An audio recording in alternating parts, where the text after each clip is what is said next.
지방 세입 감소에 따른 세종시의 재정 악화로 일부 공약 사업의 추진 계획 변경이 불가피해졌습니다. 시내버스 무료화와 국제정원도시 박람회 준비도 차질이 예상됩니다. 국회 세종이사당 설치를 위한 규칙안이 국회 운영위원회를 통과했습니다. 이제 법제사법위원회와 본회의 통과만 남겨두게 됐습니다. 아산에서 천안 간 고속도로가 9월 중순 개통될 예정입니다. 모두 20.57km 구간으로 착공한 지 8년여 만입니다. 시청자 여러분 안녕하십니까? BTV 뉴스입니다. 최민호 세종시장이 재정 여건 악화에 따라 공약 사업까지도 제로 베이스 관점에서 재검토하겠다는 뜻을 밝혔습니다. 당장 내년 하반기부터 시범 도입 예정이던 시내버스 무료화 사업에도 차질이 예상됩니다. 김우순 기자의 보도입니다. 지난해 세종시가 거둬들인 취득세는 2,263억 원, 전년 대비 32.2%나 줄었습니다. 취득세 대부분을 차지하는 아파트 거래가 급감하고 있기 때문으로 풀이됩니다. 지방 세입 중 취득세 의존도가 높은 세종시 특성상 대규모 분양과 입주가 이뤄지지 않는 이상 내년에도 재정 여건이 넉넉하진 않을 전망입니다. 이에 따라 세종시도 재정의 긴축 운용을 예고했습니다. 실제 오는 10월 유례없는 감액 추경을 추진 중이고 내년도 본예산 편성 과정에서도 선택과 집중을 통한 예산 운용을 계획 중입니다. 최민호 세종시장 역시 29일 열린 언론 브리핑에서 공약 사업도 제로 베이스 관점에서 검토해 사업 추진 일정 및 규모를 재조정하겠다고 밝혔습니다. 당장 주목되는 건 민선 4기 세종시정의 핵심 사업인 시내버스 무료화와 국제정원도시 박람회의 정상 추진 여부입니다. 버스 무료화엔 한 해 250억 원 이상, 정원 박람회엔 450억 원이 투입될 걸로 예상되는데 민주당 세종시 의원들은 예산 심의 과정에서 현미경 검증을 예고한 상태입니다. 이에 대해 최 시장은 이들 사업 역시 재조정 검토 대상에 들어갈 것임을 인정하면서도 전문가 자문 등을 통해 결정하겠다는 뜻을 전했습니다. 시내버스 교통 무료화 문제도 있고요. 그리고 정원도시 박람회도 있고 또 KTX 역사나 또 한글문화단지 여러 가지 공약이 참 많습니다만 이런 것들은 전부 다 예산이 수반되는 사업이기 때문에 지금 재정 부담이 넉넉지 않은 상태에서 그대로 강행하는 게 옳은가? 다만 최 시장은 현재 상황에서 공약의 철회는 아니라며 자신의 임기 내 추진할 수 있도록 노력하겠다고 강조했습니다.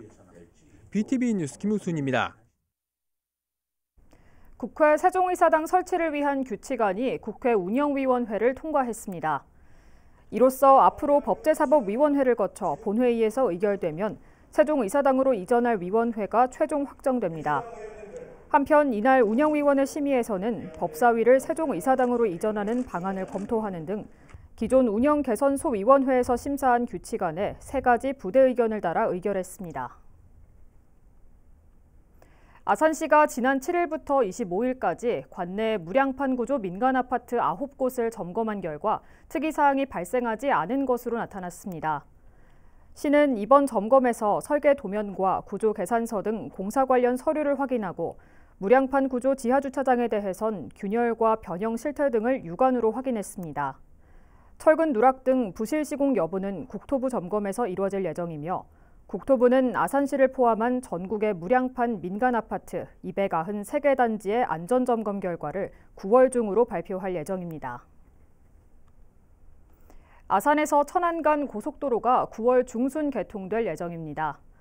구간은 아산시 염치읍 염성리부터 천안 동남구 목천읍 응원리를 잇는 20.57km로 아산 IC 등 나들목 3곳과 분기점 1곳, 졸음쉼터 1곳이 조성됐습니다. 고속도로가 개통되면 서해안 고속도로와 경부 고속도로를 연결하는 교통망 확충은 물론 서해무역 산업벨트 쪽 활성화와 출퇴근 시간대 아산 천안 간 21번 국도의 극심한 교통정체 완화에도 도움될 전망입니다.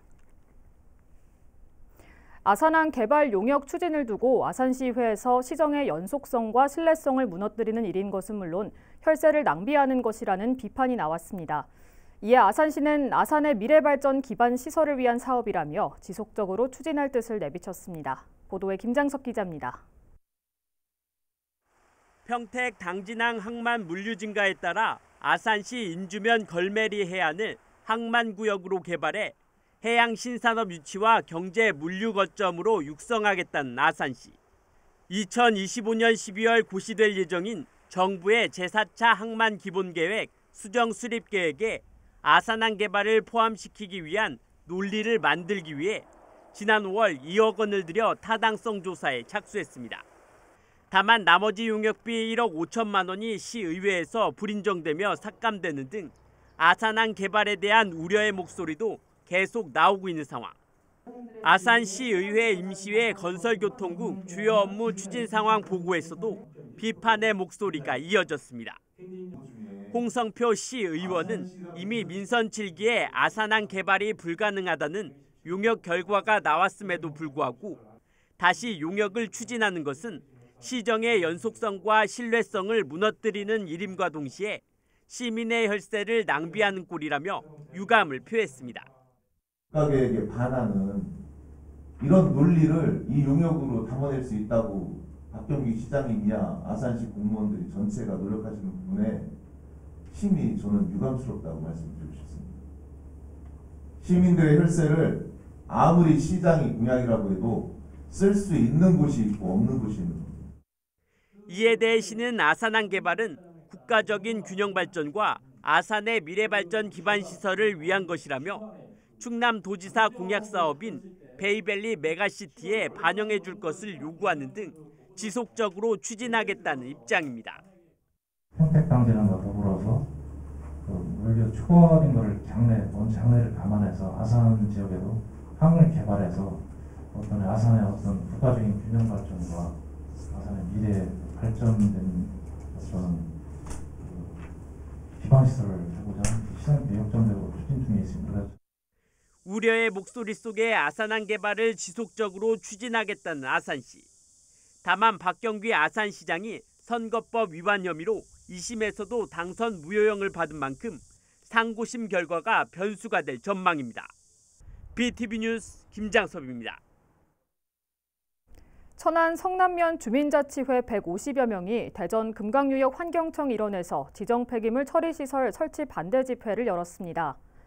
성남면 주민은 지난 2009년 성남면 제5일반산업단지 조성계획에서 전기와 전자, 첨단기업 유치 등 폐기물 배출이 최소화되는 친환경 업종만 유치하겠다고 약속한 천안시가 화학과 고무, 도축장 등 지정 폐기물이 다량으로 발생하는 산업단지로 변형시키는 것도 모자라 특정 업체와의 수의 계약으로 전국에 지정 폐기물을 받도록 특혜를 주는 등 주민들을 우롱하고 있다고 비판했습니다.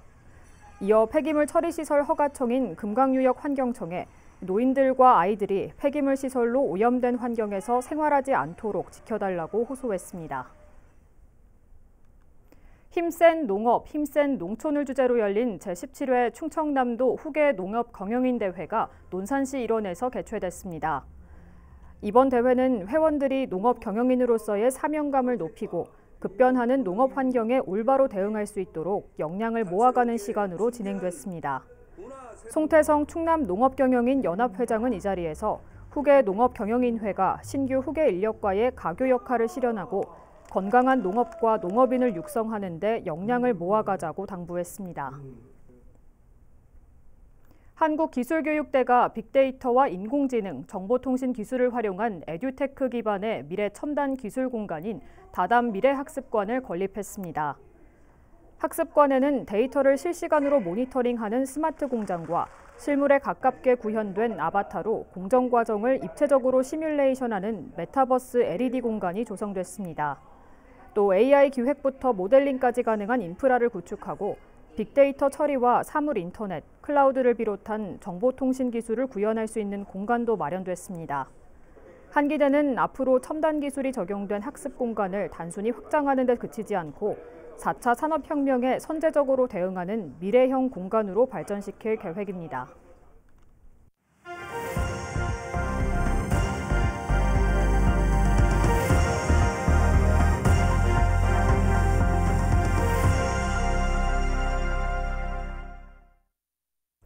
지역 소멸 위기를 극복하기 위해 실태를 점검하고 대안을 찾아보는 케이블 TV 공동기획 오늘은 문화산업을 통해 지역을 찾아오게 만드는 문화관광 정책 분야에 대해 살펴보겠습니다. 먼저 경기도 부천시입니다. 부천시는 오랜 기간 문화도시를 표방해 왔는데요. 클래식 공연과 전시부터 영화와 만화 등 콘텐츠를 중심으로 한 국제축제까지 연간 문화행사가 그야말로 한 손에 꼽기 어려울 정도입니다. 지역을 찾는 사람들도 늘어나면서 부천의 문화산업이 꾸준한 성장세를 이어가고 있습니다. LG 헬로비전 이정하 기자가 취재했습니다. 악기가 만들어내는 신비로운 선율. 전국 지자체 공연장 가운데 처음으로 파이프 오르간을 갖췄습니다. 무대 천장에는 음향 반사판을 설치했고 무대를 중심으로 객석이 감싸고 있습니다. 지난 5월 개관한 부천 아트센터의 클래식 전용 공연장입니다. 지난달 소프라노 조수미, 피아니스트 조성진이 전성 매진을 기록하며 성대하게 공연을 마친 데 이어 하반기에는 런던 필하모닉 공연을 비롯한 다양한 무대가 준비돼 있습니다. 서울 예술의 전당이나 다른 롯데홀 같은 데로 이제 공연을 보러 가셨는데 이제 아트센터가 개관함으로 인해 가지고 부천 시민들께서 기대하시는 그 눈높이에 맞는 좋은 공연들을 저희가 유치할 수 있게 되어 가지고 국내 최초로 폐소각장을 활용한 문화재생시설 부천 아트벙커 B3구. 육중한 기계를 비롯해 쓰레기를 소각하던 시설을 그대로 활용해 이색적인 전시 공간을 만들었습니다. 실험적 전시나 미디어 융복합 콘텐츠를 선보이기에도 제격입니다.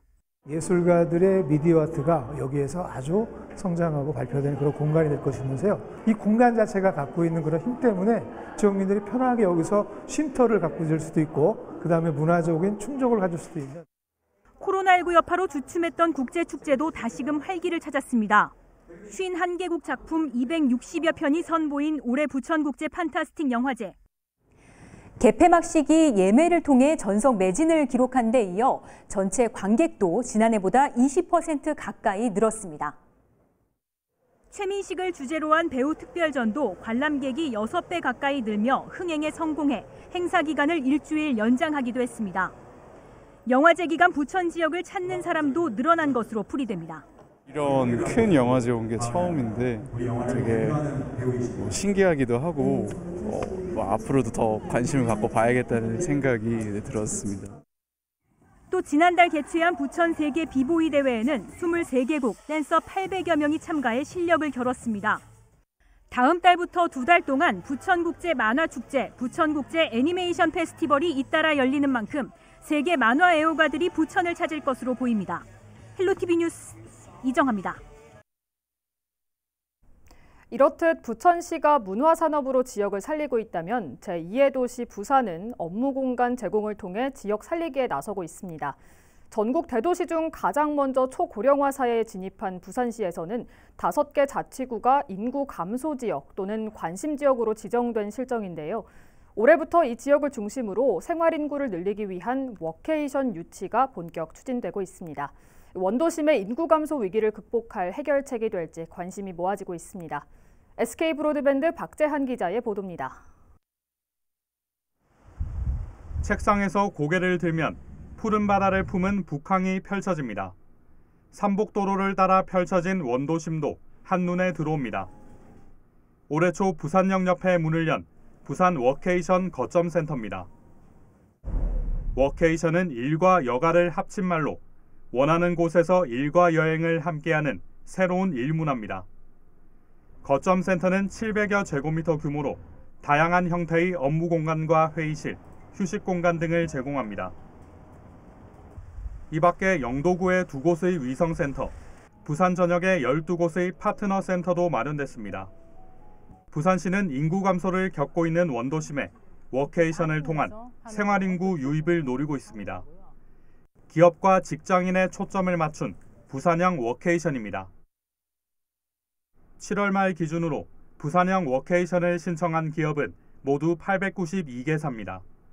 현재까지 527명이 부산을 다녀갔거나 방문이 확정됐고 608명은 일정을 조율 중입니다. 명확하게 업무 공간을 저희가 제공을 합니다. 그래서 거기서 낮에는 일을 하고 퇴근한 후에 또 관광지에 가서 휴양을 즐길 수 있는 프로그램들을 지원하고 있습니다. 이러한 부산의 경험을 통해서 기업 이전이나 기업 투자로 이어질 수 있는 선순환 체계를 구축하려는 게 저희 목표입니다. 부산시는 숙박 시 한 명당 하루 5만 원, 최대 50만 원의 숙박 바우처를 지원하고 5만 원 상당의 관광 바우처도 마련했습니다. 부산에서 창업을 하거나 기업 이전, 지사 설립을 원하는 기업에게는 혜택도 제공됩니다. 거점센터가 생긴 거를 알고서는 이제 좀 가급적이면 자주 방문을 하려고 하거든요. 그러면 와서 이제 정말 쉼과 일이 병행되는 약간 좀 힐링을 받으면서 그렇게 업무도 가능하고, 지금 이거 인구 소멸 위주의 구의 그 숙박들이 많이 올라가 있거든요. 그 중에서 동구가 괜찮은지 영도구가 괜찮은지 좀 많이 저는 정보를 많이 얻고 있어요. 시는 올해 인구 감소를 겪는 5개 자치구를 중심으로 위성센터를 10곳까지 늘리고 외국 기업 유치 등 시장 다변화도 추진할 계획입니다. 이번 9월에 저희가 일본의 그 워케이션 선진 도시인 와카마현과 그 협력 체계를 구축해서 이제 앞으로는 일본 기업을 유치할 예정이고요. 또 이번에 엑스포를 통해서 저희 부산 브랜드가 많이 높아졌기 때문에 또 해외 기업 유치도 충분히 가능하다고 생각합니다. 한국관광공사의 연구에 따르면 부산 정주 인구 1명이 유출되고 1박 2일 관광객 31명이 부산을 찾으면 지역 경제는 그대로 유지된다고 밝혔습니다. 국내 워케이션으로 인한 경제적 효과는 3,500억 원, 고용과 생산 유발 효과는 각각 2만 7천 명과 4조 5천억 원으로 전망했습니다. 이제 2000년도에는 이 생태계를 좀 확장시켜서 민간에도 워케이션 산업이 활성화될 수 있게 좀 준비를 하고 있습니다. 그런 부분에서 민간 운영사라는 공모를 진행을 하고 있고, 워케이션 산업이 민간에서 정착이 될 수 있게 저희가 보조금을 지원하고 워케이션 산업들을 그들이 운영할 수 있게 지원하는 프로그램을 준비하고 있습니다. 지방 소멸이라는 암울한 전망이 나오는 현실 속에 워케이션 사업이 지역을 살리는 작은 불씨가 될 수 있을지 기대를 모으고 있습니다. BTV 뉴스 박지한입니다. 정부는 지역 간 문화 격차를 줄이려고 해마다 문화도시를 선정하고 있습니다. 지난해 문화도시로 지정된 경북 7곡구는 5년간 국비 등 최대 150억 원을 들여 관련 산업에 투자할 예정인데요. 앞으로 다양한 볼거리와 즐길거리를 만들어 생활 인구도 함께 늘려나갈 예정입니다. 전복은 기자입니다. 시작! 나 어릴 적 친구들은 학교에 다녔지. 나 함께 쭈그리고 앉아 울고 있었지. 설거지해, 애보기해. 두건과 목걸이, 선글라스까지 평균 연령 80살이 넘는 할머니들이 래퍼로 변신했습니다. 한글 수업을 받다가 우연히 들은 신나는 비트와 직설적인 가사에 푹 빠진 겁니다. 나 젊은 사람한테 자꾸 배워가는데 화가니 날 이제 늙어도 참 같이 동료를 해주니까 고맙다 하는 그만 빼고 뭐 쓰나. 옷에 노래하지, 공부까지 해주지, 익하고 저하고 춤추고 놀고 얼마나 행복합니까? 나 더위 안 받는다. 이후에 최고라고 생각하고 삽니다. 앞으로 7곡군에선 공통 관심사만 있다면 누구나 이렇게 모여 문화를 즐길 수 있습니다. 10분 생활 문화권을 목표로 8개 읍면 곳곳에 공유 공간이 들어서기 때문입니다. 공유지대 플랫폼을 조성하는 특성화 거점 및 권역별 다거점 전략을 수립하고 이를 확대 운영할 계획이며, 문화공간 확산과 다양한 입문 프로그램을 통해 지역 문화 여건을 개선해 나가고자 합니다. 지난해 문화도시로 거듭난 7곡군은 2027년까지 해마다 30억 원을 들여 지역 문화산업에 투자합니다. 마을별 문화자산을 관광자원으로 개발해 문화소외지라는 오명을 벗기로 한 겁니다. 이를 통해 최근 연구가 이뤄지는 생활인구도 함께 늘려나갈 예정입니다. 생활인구는 통근이나 통학, 관광 등으로 해당 지역을 찾는 사람까지 그 지역의 인구로 보는 새로운 개념입니다. 1차적 목표는 여행, 관광객 중심의 체류를 늘려가는 것입니다. 체류형 입문 여행 프로그램 등을 통해 대구 구미를 비롯한 주변 도시에 사는 여행객들이 7곡의 숨은 여행지를 찾아볼 수 있게 하면서 점차적으로 전국 단위로 확산해 가고자 합니다. 그동안 인근 대구와 구미를 중심으로 생활권이 형성돼 뚜렷한 문화 정체성을 갖지 못했던 7곡군. 올해부턴 문화도시로 거듭나 즐길거리와 볼거리를 찾아오는 이들을 생활 인구로 만들어갈 계획입니다. HCN 뉴스 전복울입니다. 이처럼 각 지역마다 다양한 정책을 통해 인구 유입에 힘을 쏟고 있습니다. 서울도 예외는 아닌데요. 성동구와 마포구는 거리에 색을 입히면서 관광객 유입을 유도하고 있다고 합니다. 딜라이브 천서연 기자입니다. 서울 숲길로 알려진 성동구 성수동. 골목길 안쪽으로 유난히 붉은색 벽돌 건물들이 눈에 띕니다. 갤러리와 카페, 일반 음식점에 이르기까지 골목길 곳곳이 붉은 벽돌 건물로 채워진 겁니다. 벽돌들이 아무래도 이렇게 딱 비슷한 규격으로 돼 있다 보니까 아무래도 조금 더 그런 일관성에서 오는 편안함과 그런 좋은 분위기가 있는 것 같아요. 붉은 벽돌 건물을 군집시켜 동네를 특화시키고자 했습니다. 성수동 일대에 붉은 벽돌 건물 조성 지역을 지정했고 붉은 벽돌로 건물을 보수하거나 지을 경우 최대 2천만 원까지 공사비도 지원했습니다. 붉은 벽돌로 하여금 성수동만의 도시 브랜드를 만들어 관광객을 끌어모으자는 취지였습니다. 생각보다 주민 호응도 좋고 말씀드렸듯이 그 서울숲 북쪽 아틀리에길이 점차 이제 붉은 벽돌이 조성이 돼가면서 지역 특색이 된 겁니다. 뉴트로나 또는 복고풍을 좋아하시는 기성세대들도 붉은 벽돌이 조성되어 있는 건물에 오게 되면 아마 저희 성수동을 더 많이 방문하지 않을까. 마포구 홍대 일대에도 붉은색 길이 만들어졌습니다. 일명 레드로드, 기다랗게 있던 공용 주차장을 걷어내고 그곳에 붉은색 길을 만든 겁니다. 홍대 거리를 관통하는 1.3km의 길을 붉은색으로 칠해 특화시켰습니다. 그 안에서 버스킹과 전시, 각종 공연 등을 열면서 문화 공간화한 겁니다. 더 볼거리가 많이 생기고 원래는 그냥 지나가는 길거리였는데도 그냥 중간중간 이렇게 있으니까 발걸음을 멈추게 하는. 관광객 유입을 위해 만든 붉은색 길 레드로드는 인근 상인들에게도 긍정적 평가를 받고 있습니다. 음침한 그리고 여러 구조물들이 있으면서 방문객들이 좀 거닐 때 좀 불편한 점도 있었거든요. 그런 것들이 이제 레드로드 사업을 통해서 정리가 되니까 많은 분들이 가지 않던 길을 소통을 하게 되고 그쪽으로 사람들이 몰리면서 웨이팅이 전혀 없었던 그런 매장들이 이제는 웨이팅이 형성이 되고. 평범한 동네를 특화시키기 위해 저마다의 빛깔을 심고 있는 서울의 자치구들. 거리에 색을 입히며 관광객 유치에 안간 힘을 쏟고 있습니다. 딜라이브 뉴스 천서연입니다. 다음 달부터 세종시 지역화폐 여민전의 1인당 구매 한도가 올라갑니다. 세종시는 경기 침체 극복과 추석 명절 소비 진작을 위해 현재 40만 원인 구매 한도를 9월에는 100만 원까지, 10월부터는 50만 원까지로 상향한다고 밝혔습니다. 구매 한도가 상향된 만큼 소비자가 받을 수 있는 캐시백 혜택도 월 최대 2만 8천 원에서 3만 5천 원으로 늘게 되며 다음 달의 경우 최대 7만 원까지로 확대됩니다. 한편 지난 2020년 3월부터 발생한 여민전은 지난 7월까지 3년 동안 총 9,960억 원을 발행해 지역 내 소비 진작에 기여했다는 평가가 나옵니다. 이상으로 BTV 뉴스를 마칩니다. 시청해주신 여러분 고맙습니다.